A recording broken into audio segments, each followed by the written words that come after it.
మన రక్షకుడైన యేసుక్రీస్తు నామమున అందరికీ వందనాలండి. ఈరోజు దేవుని మాటలు ఎఫెసీయులకు రాసిన పత్రిక 6వ అధ్యాయము 8వ వచనం.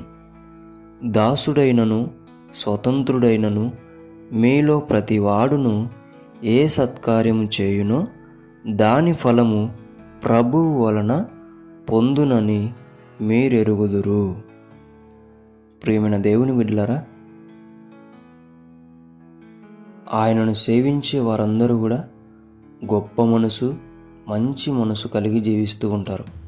అయితే ఎవరు కూడా బాధపడద్దు. ఎందుకోసం?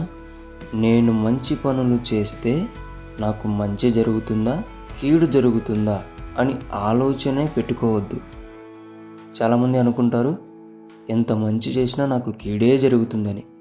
కానీ ఇక్కడ ప్రభు సెలవిస్తున్నాడు, దేవుని బిడ్డ, నీవు ఏ సత్కార్యం చేస్తూ ఉంటున్నావో నీవు ప్రభు వలన నీవు మళ్ళీ దానికి ఫలము పొందుకుంటావు.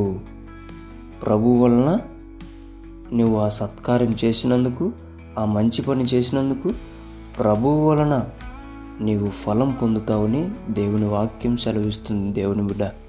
కాబట్టి దేవుడిచ్చిన నీకు దయగిలిన హృదయముతో నువ్వేం మంచి పనులు చేస్తూ ఉంటున్నావో అది ఆపకోకుండా చేస్తూనే ఉండు.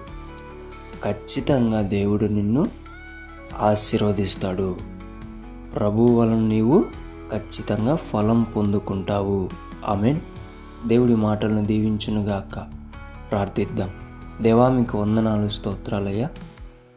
నీ బిడ్డలలో ఉన్నటువంటి కలతలు అయినా మంచి చేస్తుంటే నాకు చెడు తగులుతుంది, ఎంత సహాయం చేసినా నాకు మోసమే జరుగుతుంది అని బాధపడుతూ ఎవరైతే సహాయం చేయడం మానేశారో వారిని అందరినీ ఒకసారి జ్ఞాపకం చేసుకోండి.